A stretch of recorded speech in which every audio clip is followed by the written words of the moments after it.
Des vêtements que vous portez au téléphone que vous utilisez, chaque produit nécessite le travail d'un concepteur.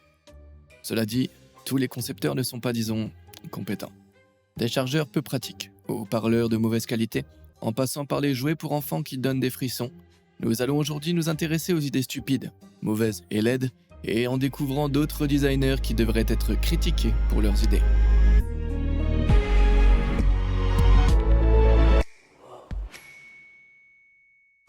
Apple est peut-être un géant de la tech, mais la société a commis son lot d'erreurs en matière de design. Et la plus flagrante est sans doute sa souris sans fil Magic Mouse. C'est un gadget plutôt correct dans l'ensemble, mais il y a un léger problème au niveau du chargement. Apple l'ayant placé en dessous, comme vous pouvez le constater, cela rend complètement inutilisable pendant le chargement. La souris n'a pas besoin d'être rechargée fréquemment, mais j'imagine qu'en cas d'échéance de dernière minute, ce design pourrait faire jurer même le pape. Et c'est pas la seule erreur d'Apple. L'Apple Pencil deuxième génération est un gadget astucieux, bien que coûteux, qui permet une utilisation précise de l'écran tactile et qui est compatible avec les modèles iPad Pro à partir de 2018. Ce crayon peut être fixé magnétiquement sur le côté de la tablette, où il se charge sans fil. On ne peut pas en dire autant de la première génération. Sans aimant, il se recharge via le port Lightning de l'iPad, où, comme vous pouvez le constater, il y a un risque que le crayon se plie ou se casse s'il est heurté, sans parler de la perte du petit capuchon qui l'accompagne. Nous avons maintenant établi de manière assez ferme dans cette série que les équipes de conception d'Apple sont sur la mauvaise voie. Mais une autre conception technologique problématique vient de Logitech avec ses haut-parleurs Z333. Un client a découvert que le tweeter, c'est-à-dire le plus petit haut-parleur, était en fait simplement collé et n'avait qu'une fonction esthétique. Pour être honnête envers Logitech, la description du produit en petits caractères précise bien que le tweeter est décoratif et ne fonctionne pas. Mais alors pourquoi l'ajouter Logitech? Pourquoi l'ajouter? Mais il ne s'agit là que de conception matérielle. Le monde de la conception logicielle est un tout autre problème. Preuve A, les anti-notifications. Il s'agit d'une tendance relativement nouvelle et particulièrement agaçante des applications de réseaux sociaux telles que Facebook, qui envoient aux utilisateurs des pseudo-notifications qui ne les concernent pas vraiment. Par exemple, Truc de Fou vient de mettre à jour sa photo de profil, ou Truc de Fou a commenté une publication. Et il s'agit essentiellement d'une notification concernant vos amis Facebook et non vous, conçue uniquement pour vous inciter à utiliser l'application. Et pourquoi souhaite-t-il que vous utilisiez l'application? Pour des raisons financières. Nos fils d'actualité regorgent de publicités que des sociétés tierces payent pour l'afficher à des publics cibles en fonction des données que Facebook détient sur vous. Selon CNBC, ces publicités ont représenté 99% des 55,8 milliards de dollars de revenus de Facebook en 2018. Facebook sait également que pour de nombreux utilisateurs, une notification déclenche automatiquement le système dopaminergique de leur cerveau, les incitant à rechercher l'anti-notification et à se laisser entraîner dans un défilement sans fin. Soyez donc vigilants, ces anti-notifications sont conçues dans un seul but, celui de générer davantage de revenus pour Mark Zuckerberg. En tant que personne dont les revenus proviennent de YouTube, je ne souhaite pas critiquer la plateforme qui me permet de gagner ma vie. Cependant, j'ai le devoir de dire la vérité. Et malheureusement, YouTube a été pris en flagrant délit de faire des choix de conception discutables avec sa plateforme. Plus précisément, l'application devient de plus en plus centrée sur la publicité. Des publicités qui ressemblent à des vidéos normales et qui se lancent automatiquement, occupant la moitié de l'écran d'accueil et à la suppression de l'option permettant de tirer les vidéos d'une chaîne par les plus anciennes en premier. Cherche-t-il délibérément à frustrer les utilisateurs ? En ce qui concerne les publicités, cela pourrait être le cas. YouTube propose un abonnement premium à 11,99€ par mois qui, en plus de YouTube Music et des téléchargements hors ligne, offre un visionnage sans publicité. Peut-être que s'il vous importune suffisamment avec des publicités abondantes, vous serez incité à acheter YouTube Premium. Même les publicités pour Premium sont sournoises. Il suffit de regarder le design de cette publicité remarqué par un utilisateur de Twitter. L'écran entier était occupé par la publicité et il semblait impossible d'y échapper. En réalité, un X noir était habituellement camouflé dans les cheveux de la femme. Ouais, je déteste le dire, mais les équipes de conception actuelles de YouTube méritent une place sur ma liste noire. YouTube, si vous m'écoutez, je pense pas ce que j'ai dit, Je vous apprécie, Mais il existe un terme pour désigner ce type de conception, on l'appelle le dark pattern. Et il est défini comme une interface utilisateur soigneusement conçue pour inciter les utilisateurs à faire certaines choses. Ou comme l'a découvert un utilisateur de Twitter, à ne pas faire certaines choses. Après avoir reçu un email de Moonpig, une entreprise britannique de vente en ligne de cartes de vœux, il a souhaité se désabonner. Cependant, il n'y avait pas de bouton de désabonnement. Après avoir cherché, il a découvert que le bouton était écrit en noir sur fond noir et qu'il n'était visible que lorsqu'il était surligné. Ouais, scandaleux. Mais de nos jours, Internet regorge de ces dark patterns. Il suffit de regarder ce que l'utilisateur de Reddit, Gel Lislow, a repéré en visitant un blog.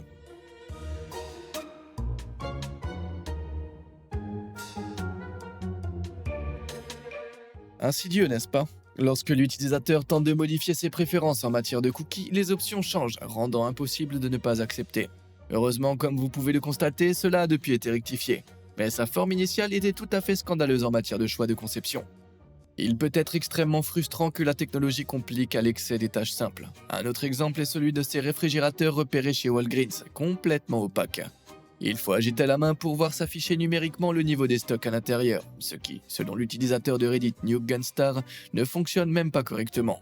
Rien de tel ne peut pas résoudre un problème inexistant avec une solution dont personne n'a besoin, surtout quand par exemple le verre transparent existe.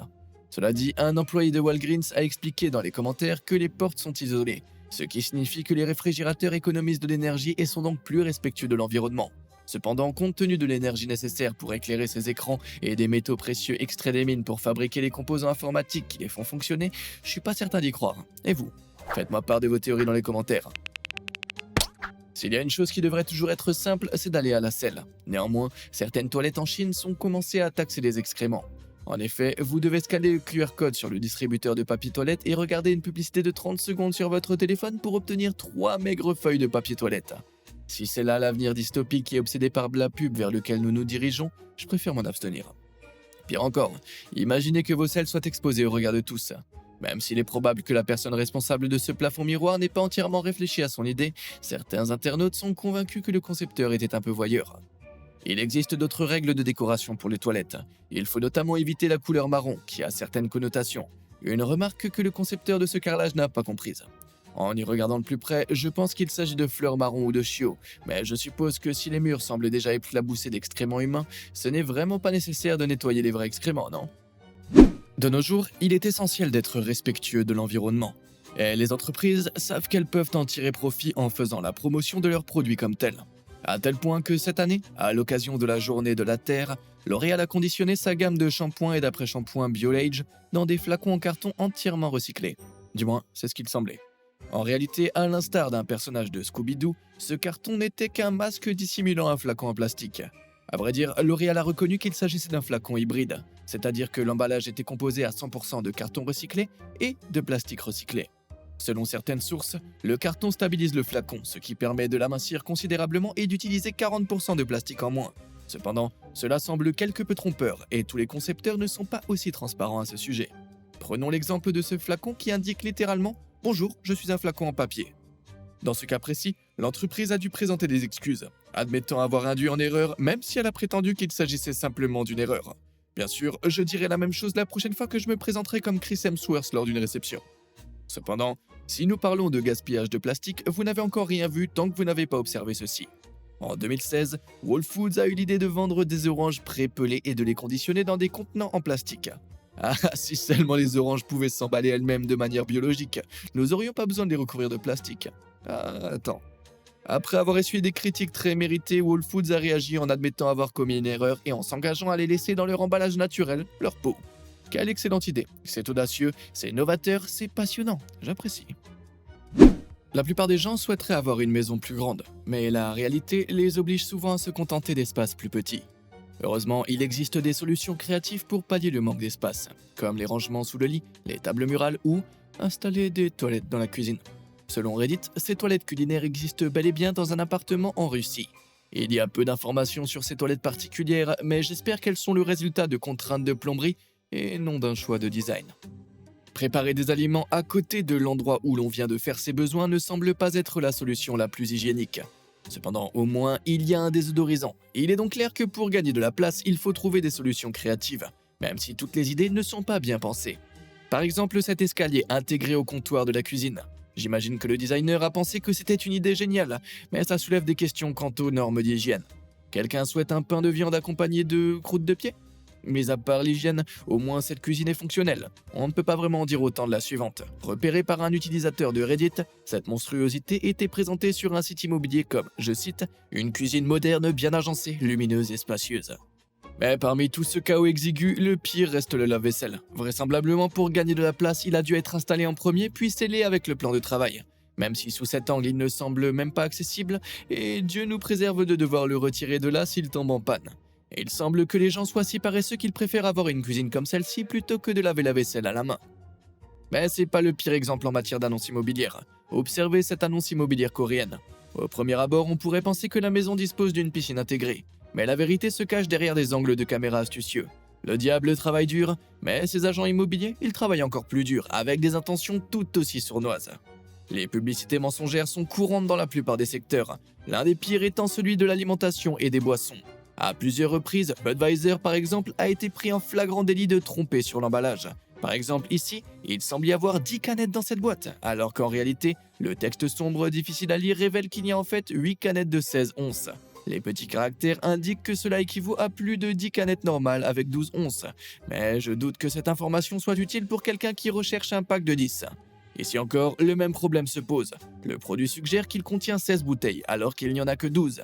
Pire encore, ce paquet de chips espagnols prétend ne contenir aucun acide gras saturé, sodium ou sucre, à condition de ne consommer qu'une portion de 0 g. Pour être honnête, un designer de Reddit a suggéré qu'il s'agissait peut-être d'un modèle vierge qui avait été imprimé par erreur, et que le designer avait peut-être même perdu son emploi, car ce genre d'erreur peut coûter très cher. Mais outre les erreurs d'impression, il semble que la taille de nos portions soit réellement en train de diminuer. Oui, on appelle ça la shrinkflation.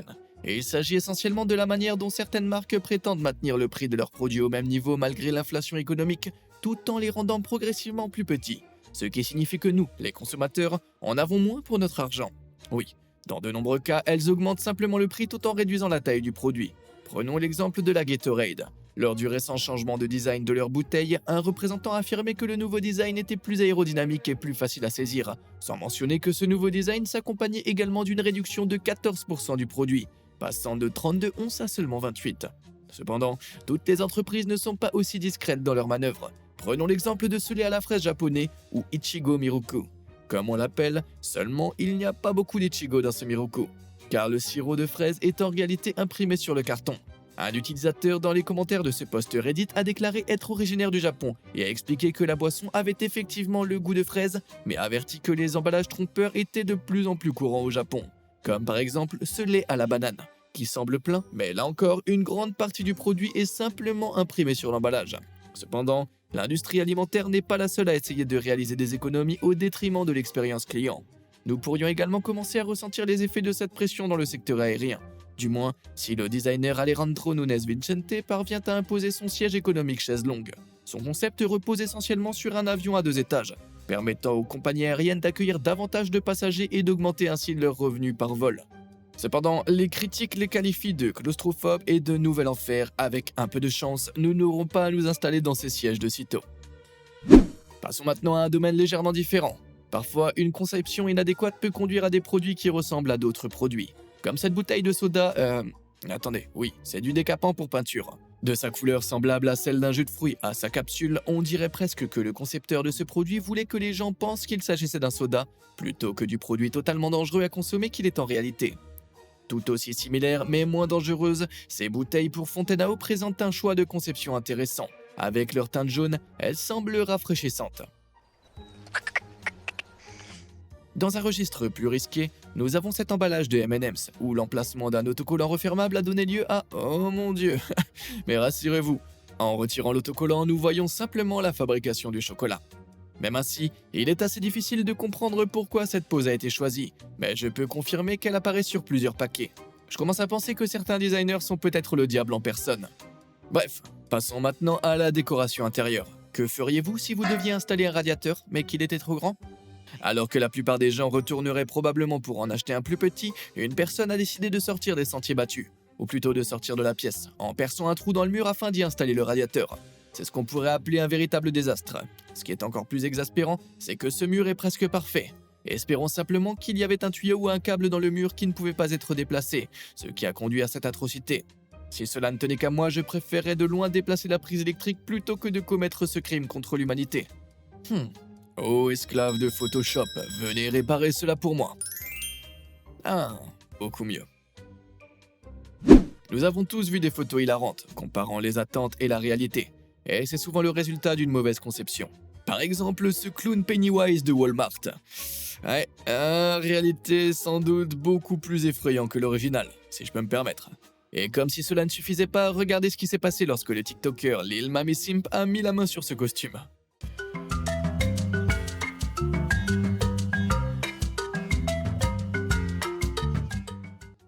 Ouais, je dormirai plus jamais.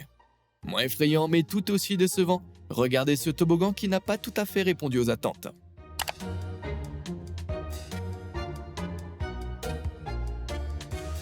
Oui, assez décevant. En réalité, il s'agit peut-être d'une mesure de sécurité intentionnelle, étant donné qu'il y a une piscine juste à côté dans laquelle pourraient se retrouver des nageurs sans méfiance. Mais pour ma part, je m'attendrais à être propulsé dans les airs à la fin du toboggan, comme celui-ci. Pour citer le roi de YouTube, Report of the Week. My disappointment is immeasurable, and my day is ruined. Tout comme le plaisir de l'utilisateur du toboggan aquatique a pris fin brutalement, il en serait de même pour tout cycliste empruntant cette piste cyclable située à Xilandak, en Indonésie.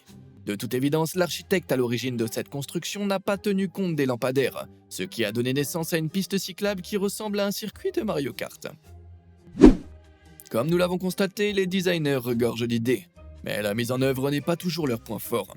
Un crayon en forme de Mickey Mouse par exemple peut sembler être une idée sympathique, mais en réalité cette gomme inaccessible est aussi inutile que les remakes en prise de vue réelle de Disney. Oui, j'ai abordé ce sujet. Blague à part, je souhaite aborder un sujet sérieux, un sujet qui me tient à cœur, Bob l'éponge. Regardez ce qu'ils y ont fait avec ce château gonflable repéré en Croatie. Soit le designer derrière ce projet est un monstre, soit il a tenté de recréer le jumeau maléfique de Bob l'éponge, Doodle Bob. Il existe bien d'autres jouets pour les enfants tout aussi effrayants, comme les poupées Baltorina Unique Baby Dolls, alias des poupées hyper réalistes qui sont livrées, posées et empilées dans des boîtes. Il semble que le concepteur de ces poupées n'ait pas remarqué qu'elles ressemblent à un bébé conservé dans un Tupperware après le dîner de la veille, prêt à être réchauffé au micro-ondes. Pas étonnant que le petit bonhomme ait l'air si inquiet. Et bien qu'elles soient indéniablement effrayantes, les poupées Baltorina seraient de plus en plus populaires. Je peux le comprendre, un faux enfant bien emballé dans une boîte est beaucoup moins compliqué à gérer qu'un vrai.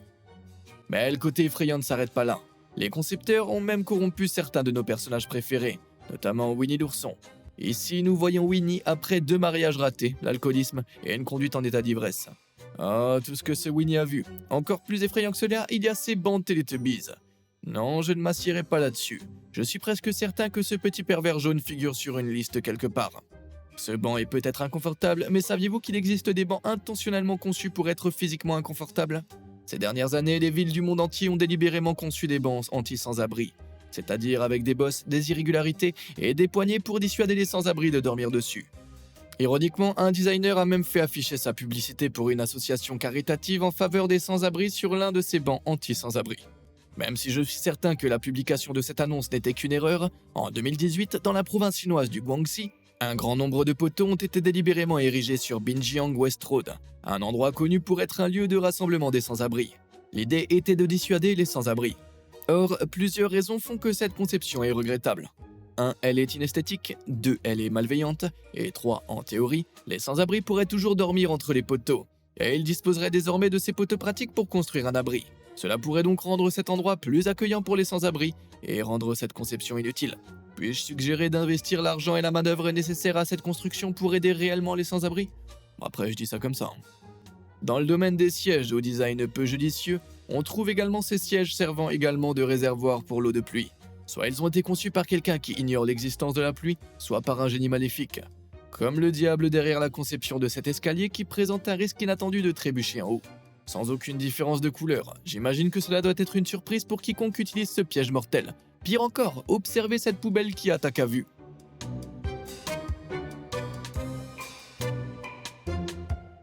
Le cadre qui maintient la poubelle en place et le couvercle sont à peine discernables, ce qui signifie que la plupart des gens vont involontairement déclencher la poubelle en essayant de l'ouvrir. On peut se demander combien de personnes ont été aspergées de déchets par cette poubelle. Toujours sur le thème des mauvaises surprises, la prochaine frayeur vient, entre toutes choses, d'un podcast apaisant de bruit blanc.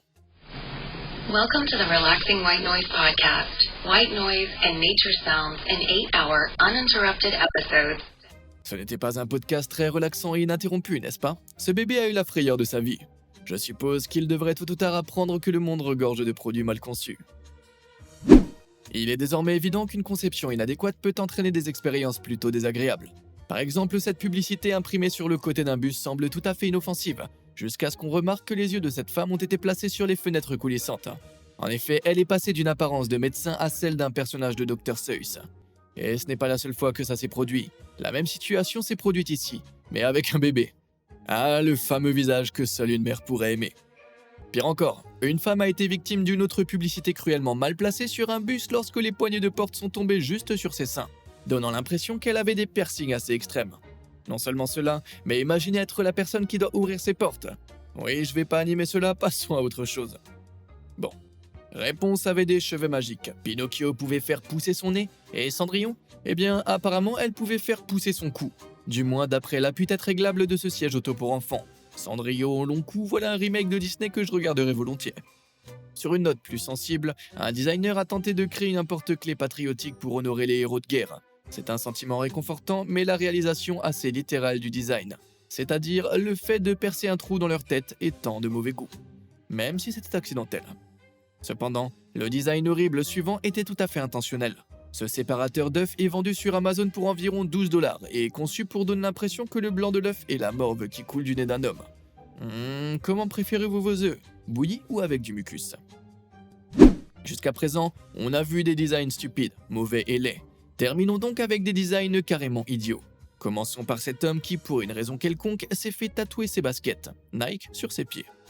Et quoi que vous imaginiez, je peux vous garantir que c'est pire. Regardez-moi ça.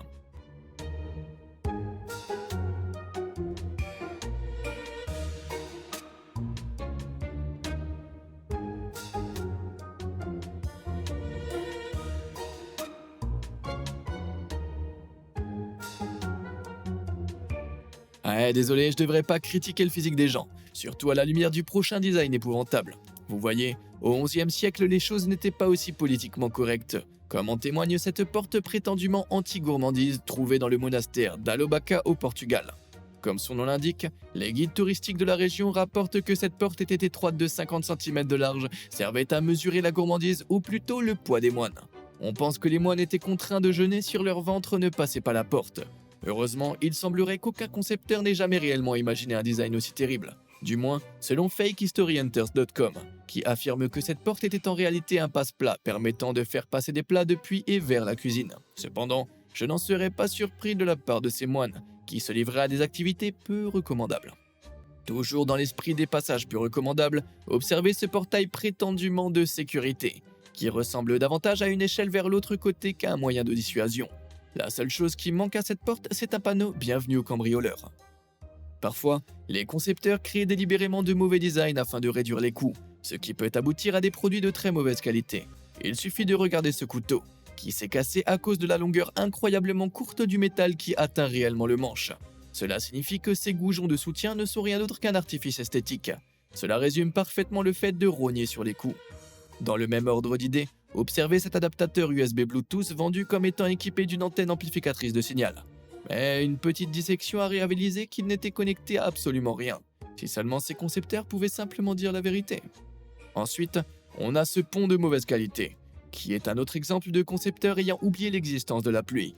Vous voyez, la plupart des ponts sont équipés de systèmes de drainage efficaces, ce qui n'est pas le cas de celui-ci, situé dans le sud-est de la Chine. Cette mauvaise conception du système de drainage a des conséquences. Tout d'abord, rouler dans l'eau stagnante risque non seulement d'endommager le moteur des voitures, mais aussi de provoquer une perte de contrôle due à l'aquaplaning. Ensuite, le jet d'eau surprenant provoqué par le débordement de l'eau et projeté par les véhicules situés au-dessus peut entraîner une collision entre les voitures situées en contrebas. Sans parler du fait que les personnes qui empruntent le passage piéton risquent d'être trempées, même si c'est assez amusant. Ce qui l'est moins en revanche, c'est que la quantité d'eau considérable peut compromettre l'intégrité structurelle du pont, risquant ainsi de provoquer son effondrement. Ainsi, pour de nombreuses raisons, la conception de ce pont s'avère vraiment digne du premier prix décerné aujourd'hui aux concepteurs qui devraient être condamnés pour leurs idées. Eh bien, c'est à peu près tout ce que je peux tolérer aujourd'hui en matière de choix de conception désastreuse. Si vous avez rencontré des conceptions de ce genre, faites-le moi savoir dans les commentaires ci-dessous. Je vous dis à bientôt et comme d'habitude et jusqu'à la prochaine fois, merci de nous avoir suivis.